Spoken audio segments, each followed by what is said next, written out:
Hey guys, this is Josh from Austin Underground, and I'm here with Justin of Blue October. How you doing today? I'm doing great. Thanks, Josh. Great. So, y'all were here for South by Southwest, and the original date for the Austin on the home tour got postponed due to weather. But now you guys are back here. How's it feel being back? It feels great. I just hope the weather doesn't get bad again. Yeah, it's been a pretty good day so far. Yeah. So you've had a son a few months ago. So how has his birth changed you in any way since then? Just more proud than I could have been the day before yesterday. You know, every day I just get more focused and more in love with life and all that life has to offer. You know, when you have kids, it's just different. This is my third. So having a boy for the first time is pretty dope, you know, because it's just like, wow, you know, like what are the things I'm going to show him in life? So I'm pretty blown away by the opportunities that this life has to offer and what I'm going to teach him, you know. And every time I see him, I'm just like, dude, you're a badass. He just looks gunner black. I mean, he's just great. I'm just proud. So, like later on in the future, as he gets a little bit older, will you be bringing him on tour with you? Oh yeah, I'm bringing him on tour in October. Like I usually bring my wife and kids out wherever I go, but we needed to save money this time, so they didn't come out with me. And plus, Gunner was too small. You know, Yeah. 3 weeks old, and then on a bus isn't good. I want to get his immune system up for at least 4 months, and then put him on, train him right. Yeah, awesome. So, new album Home was recently came out. So, what was the recording and songwriting process like for this album? Songwriting was awesome because it was never, it was never, it was like this marathon of ideas, you know, for like the last 2 years while I was on the road with Sway. Um, um, I was just found this niche in my craft, and I was just like, wow, okay. And I just kept writing hooks and saving them in my iPhone. And then I'd walk around in each city. I'd go walk 5 or 6 miles a day and play it on repeat in my head. And so I was just constantly writing. So I wanted to record in the month of October. So as soon as we got done with the Fear tour for Sway, I got right into the studio because in this music business, it's all about keeping the listener's attention these days because there's so much stuff coming out. Everybody's got a new song. Everybody's got a new album, new video. So I didn't want Fear, our last single, to take too long. Oh, I didn't want our new album to be too far after our last single. So I had all the songs written. I got it in the studio, Up Down Studios, and then I got Tim Palmer, my production partner, and he's just awesome. And we recorded it all, wrote it in about 2 years, recorded it in a month and a half. So it was good. Awesome. So, what was the idea and concepts behind this album? It was about time. How much time you have left on Earth, and what you're going to do with it. And that was the main objective of this album was time and how you're going to spend it. You know, what you've done in the past means nothing now. It's what you got now until the day you die. It's about love. It's the best love story I've ever written. It's about relationships. And who you're going to share that time with and what you're going to do with it.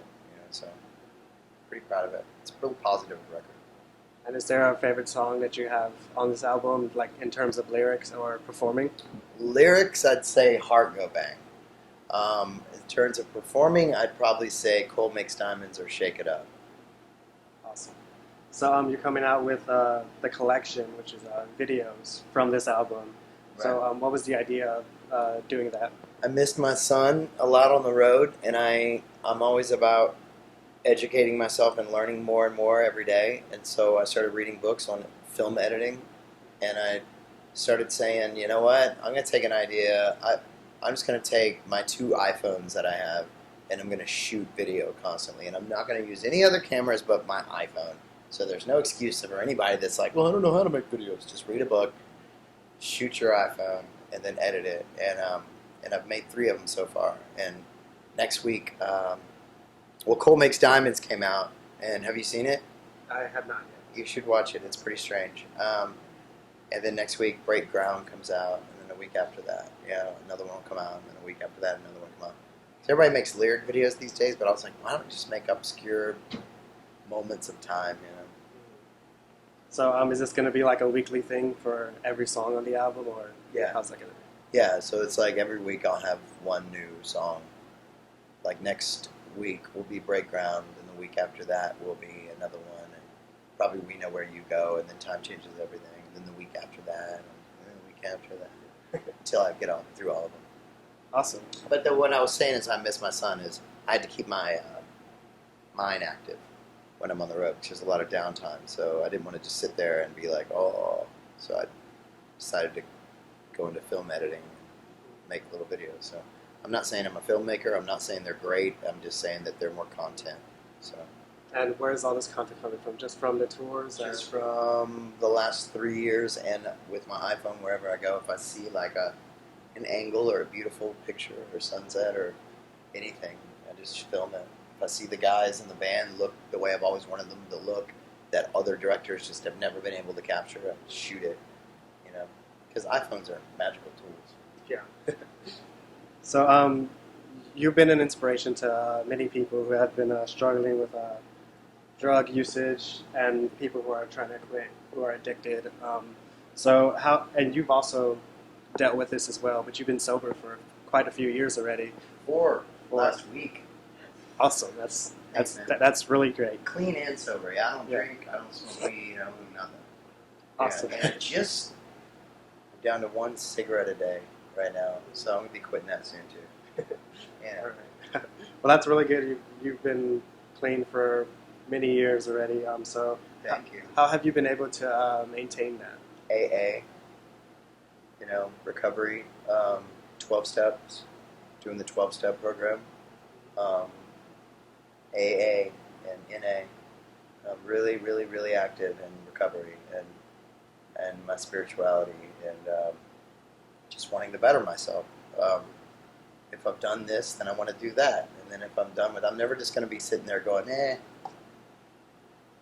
that's enough. I always want to learn more so I can teach my kids, like I said. Teach them how much opportunity there is out there. And then the 12 steps of Alcoholics Anonymous have taught me the way to freedom, really, from myself. So it's great. So how does it feel to be an inspiration to many of your fans as well, to help them stop with this addiction as well? I'm not helping them. If they have the balls to stop and try this new way of living, come on with it, because you don't have to drink ever again. You really don't. And but if they have the balls, I commend them. And it's not me doing anything. I'm just walking the walk, and doing it for my wife and my kids and myself and all you guys. But if you said I'm some inspiration, that's like the blind leading the blind right there. I don't know. Yeah. So you guys will be back here in Austin in just a few more months performing at ACL. So how exciting is that for you guys? Awesome. I'm going to totally fanboy. I want to meet Radiohead because they're like one of my favorite bands ever. So one day I'm going to meet them and completely freak out over Tom York. That's my goal. Oh yeah, and I'm going to play. Awesome. Yeah. So there's just a quick few last questions. Sure, take your time. There was any other music festival you could perform at, aside from the ones that you've already done. Which ones would those be? Coachella, of course. I'd love to do that. I don't know. Any music festivals don't really. We haven't done those in a while, but we're building our way back up. Poof, poof. Fighting our way back in there. Yeah. Boom, boom. Give me a side stage. I don't care. I'll play in the freaking parking lot. Boom, boom, boom. Ooh, October. Pam, pam. And make people feel good about themselves and leave happy. And y'all played Edgefest last month, the end of last month. Yeah, we played Edgefest, Buzzfest. We'll play all those. But I'm talking about like the ACLs, the Lollapaloozas, the Coachellas. Yeah. I want back on those. But how has the Edgefest, Buzzfest, and those smaller music festivals, how have those changed the way you guys perform in such like a short amount of time than from your original tour? it's crazy because we're such an obscure band. Like we're pop, we're alternative, and we're rock, and it's like we just write songs.